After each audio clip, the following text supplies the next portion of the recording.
Salamat po, Ginoong Pangulo at Okay. sa ating pinunong mayorya. Ginoong Tagapangulo, mga kasamahan, nais ko lamang pong magpahayag ng saloobin Okay. hinggil po sa ilang mga pahayag sa pagdinig ng Blue Ribbon Committee Ano yun? kaninang umaga. Ano yun, Na Idol? lubhang nakakabahala po. Ano yun? Na tila nagpaparating na maari nating isang tabi ang umiiral na batas upang magbigay daan sa ikasisiya ng taong bayan.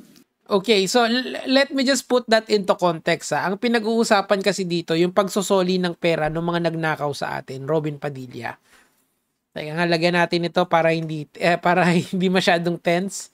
Di ba yun yung context nung sinabi ni Erwin Tulfo eh. Hindi naman niya sinabi na sa lahat ng aspeto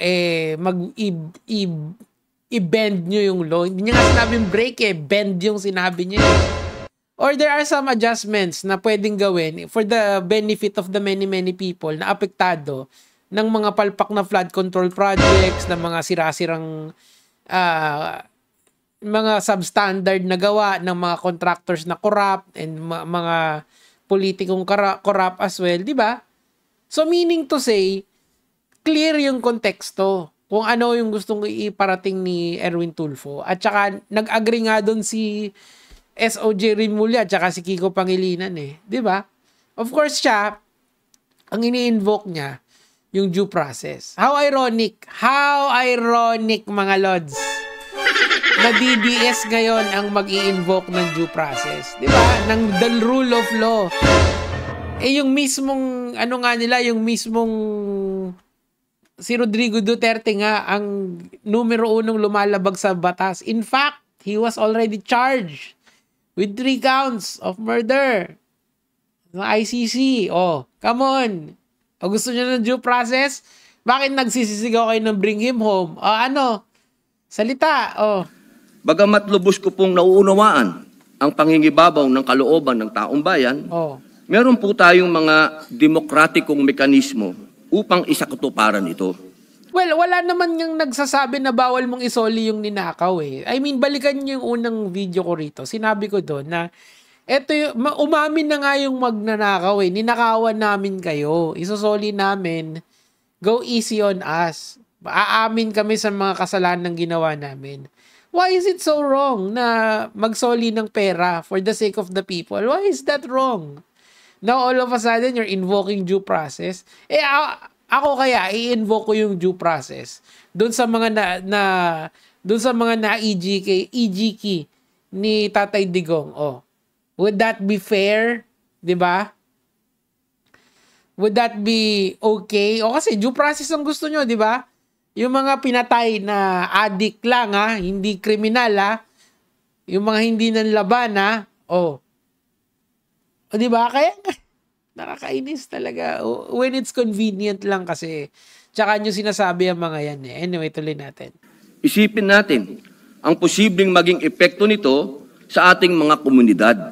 Lalo na po sa mga lugar na matagal na pong pinagsisikapan. Take it into context. Huwag mong lahatin. It was a very specific speech for a very specific incident. Okay? Pag tinanggal mo na siya ng konteksto, ano na siya, kung saan-saan na siya pupunta. Unlike naman yung categorical na pag-amin, confession ni Digong na marami siyang pinatay. 'Di ba? Marami siyang pinatay eh. Sinabi niya yun sa mga speeches niya. With all the fiery diction sa kanyang lengguwahe, umamin siya habang ginigisa siya ng mga congressman sa Quadcom. Nakalimutan niyo na yun? That was an admission. Si Bato, in-implicate niya din, di ba, na meron ding ginawa si Bato. Again, that is an admission as well. And you're telling me na this is all of a sudden in level with that kind of speech? Hindi nga hateful yung sinabi ni Erwin Tulfo eh. Nag-agree nga si Kiko at si SOJ Rimulya eh. Na ano naman kung magsoli ng pera yung mga nagnakaw sa atin. Look at the context. Huwag niyong tanggalin yung context eh. Kasi magigets dyan na yung sinabi niyang bend, it's not really something wrong na ka-level ng mga pronouncement ni Rodrigo Duterte na suportado niya hanggang dulo. Nasabi niya nga doon, kahit sunugin daw siya, mag-aamoy Rodrigo Duterte pa rin siya eh. Or mag-aamoy DDS pa rin siya. O, tatay mo, karton, let's go. Itaguyod ang kapayapaan at kaayusan. Halimbawa na lang po, sa Mindanao. Di ba, ano ba naman nyo, hindi ba mas magiging peaceful tayo pagka alam mo na merong yung mga nagnakaw sa'yo is willing to return? Hindi, lagay nyo na lang sa, sa normal na buhay. Halimbawa, nahuli nyo yung magnanakaw. May dalawang nahuling magnanakaw. Yung isa, willing niyang isoli yung ninakaw sa inyo. Sabi niya, ito, dito sa konteksto na to, si Bryce. Susoli ko na po yung mga ninakaw namin. Masama ba yun? Wrong ba yun? O sige, walang batas na ganun. But there's really nothing wrong there. O sabihin natin, pogi points lang yon sa taong bayan. But still, that pogi points can be equated to money that can serve the people. What's wrong with that? All of a sudden, due process ka. Robin, come on. Tuloy natin. Patuloy po tayo na nagpapaalala sa ating mga kababayan doon na sumunod sa batas. Na ang batas ay para sa lahat. Ang batas ay hindi hadlang sa kalayaan. Ito ang saligan ng isang sibilisado at maayos na lipunan. Okay. Ito ang Tell that to Rodrigo Duterte, idol. Number 1 lawbreaker yung tao na yun eh. Kaya nga nasa ICC ngayon eh. Come on! Bigay sa atin ng Hindi ko gets talaga kung bakit siya. I mean, magigets ko kung si Marcoleta uli yung nagsalita eh. Kasi at least yun, kaya niyang i-defend yung position niya as a lawyer. Kasi talaga naman, may isang, kaya madaling butasan yung sinabi ni Senator Erwin. But if you understand the spirit of it, you will get, magigets mo yan. Ano ba namang masama? Na magsoli ng perang ninakaw sa'yo, sa atin. And all of a sudden, i-invoke natin yung due process. Para who? Who ultimately gains protection pagka ganyan? Yeah. Di ba yung mga diskaya? Let's be fair here. Let's be contextual on this matter. Pagka in-invoke nila yung due process, which they can and they will, pagpatay na tong issue na to, pag naka-move on na tayo sa next topic, ano mangyayari? Sino yung papasok na sino yung makikinabang? Hindi ba mga diskaya? Ultimately, wala silang isosole pero they get all the benefit and protection of the Witness Protection Program, which I don't believe they cannot afford extra security sa kanila. I do not believe that, not for 1 second. If they can buy millions of pesos in cars, in hundreds of millions of pesos pa nga eh. They cannot hire security guard on their own. Come on, yung mga bouncer na lang na malalaki, hindi nila pwedeng gawin yon. Nakasakasama nila for the longest time. And then you're going to complain because some senators want to get our money back. Hindi nga lahat yun eh. Konti lang eh.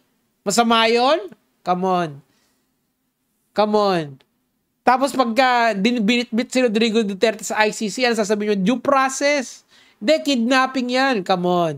Ano yan? Double standards?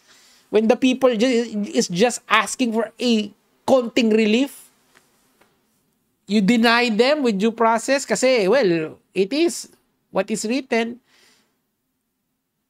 Pero yung mga nakokonsensyang witness, you're angry at them kasi nagsoli sila, nagkaroon ng precedence na ganon. Why? Why is that wrong? Ay, nako. I'm so angry. Bent but not broken. Okay. Marami na naman mababash sa akin.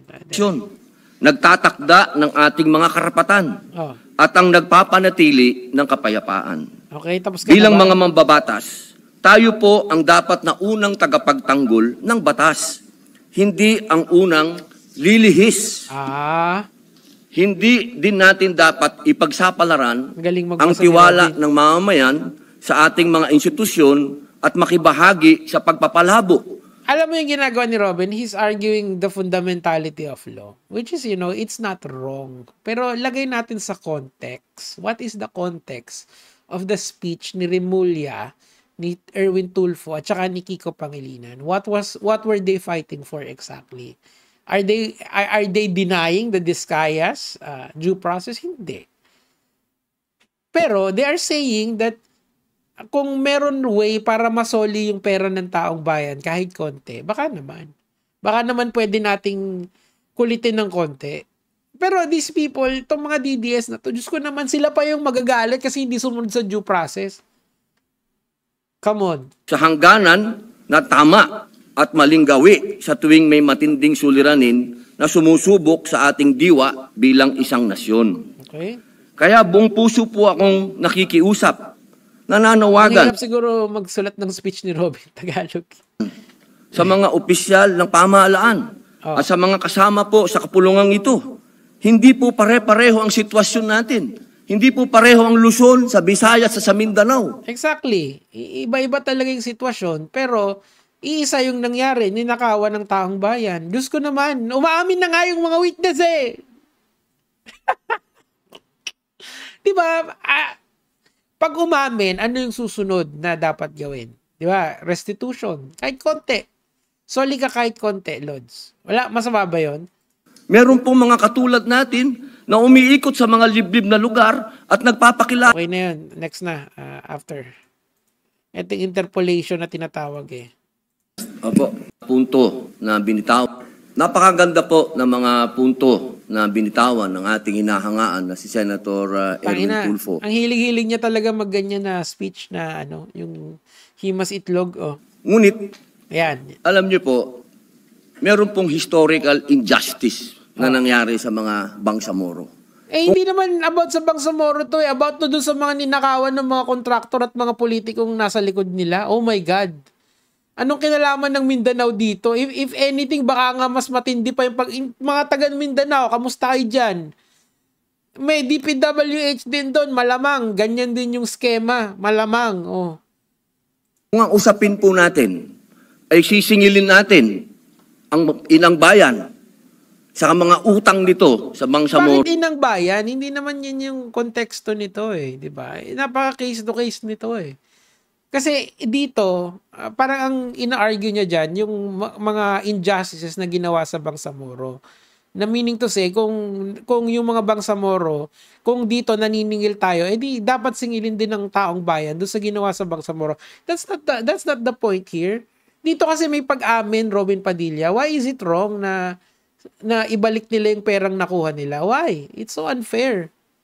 At hindi natin padadaanin sa batas. Para saan po yung BARM law? Mapupunta na lang po kami sa gulo. Mapupunta na lang po ito sa paniningil na hindi.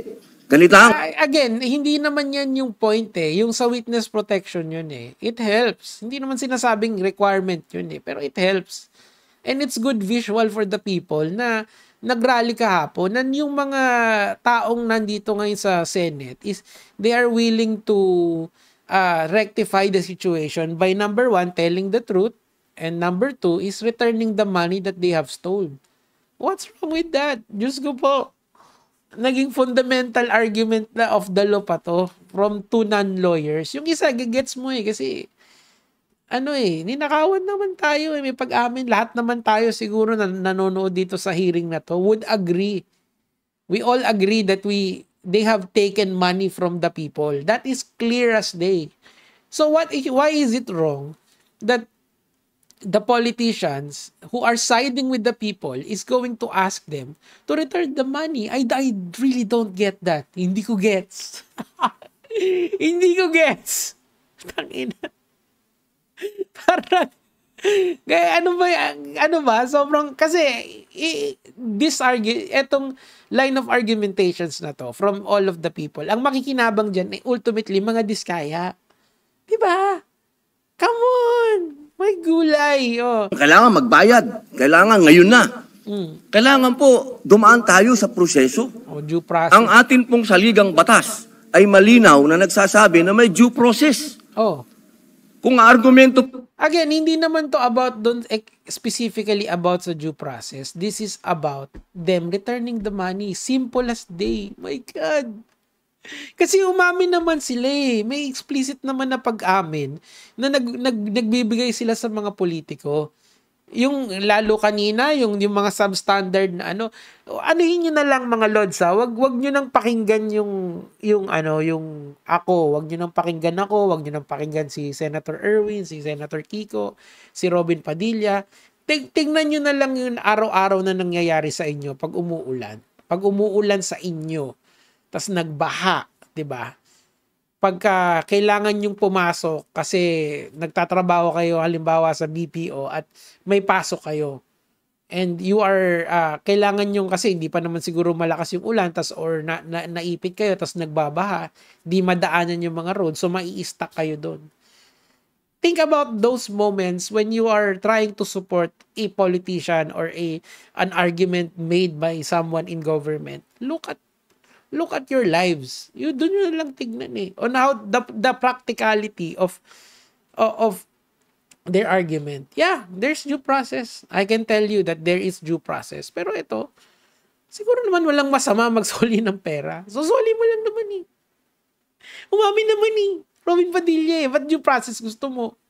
Tapos, when people are now invoking due process dyan kay Rodrigo Duterte, all of a sudden,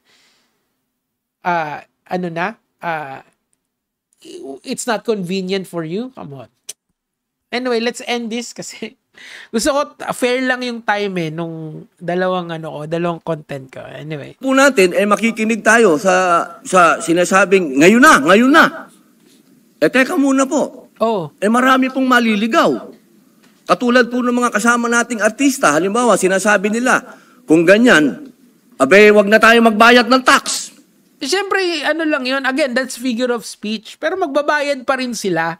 Susunod pa rin sila. Ang sinasabi dito, doon sa specific na case na yon. Tinanggalan nyo kasi ng konteksto. Nakakainis talaga itong mga tao na to kahit kailan. May gulay. Alam mo, pag hindi ka binabaha, shut up ka na lang. Ako kahit anong sabihin nyo sa akin, binabaha kami rito Mucha. Literally, man. Paano po ang gagawin natin? Papayagan po ba natin na mga artista ngayon wag na magbayad ng tax dahil yun ang boses nila? Yun ang voice of God? Yun ang voice of Napatingin si Kiko Pangilinan sa Gedli. Hindi naman yun. That's not the point there, Robin. The point there is that one should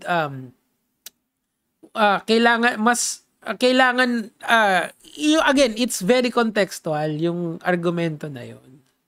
Di naman sinabing all the time di ba nga sometimes, yun yung wording. Sometimes we need to bend the law. Hindi naman sinabing sometimes always break the law. Hindi naman yun yung sinabi. It's highly contextual on a given situation that the people is asking for restitution. That is the context of what Erwin Tulfo said. Okay? And agreed upon by Kiko Pangilinan and SOJ Remulla. See? Why is it wrong to get restitution from people who admitted that they stole from us? Why? I don't understand that. Now, yung fundamentality na yung ina-argue nila. Come on, that's not the point there. Lagay nyo sa konteksto. Ikaw, hindi ka kasi nag-a-attend ng hearing Kanina lang yata People, ang gusto ng mga tao, lahat ng tao ngayon ayaw na magbayad ng tax. Dahil sa nangyayari ito. Ang gusto ko lamang pong linawin. Diba? I mean, lumayo na pumunta na sa tax. That's not the point. Not the point here. Anyway, mga lods, so overtime na ako. I think it's unfair na I continue with sagutin yung sinasabi niya point per point. Pero if you have listened to all of my argument, you understand that what Erwin Tulfo said is highly contextual. If you take out the context, talagang kalokohan, di ba? Pero it's not. It's not. You just want to get your money back, essentially. I want my money back. Just enjoy the show. Okay, yun lang po. Gaya mga lods.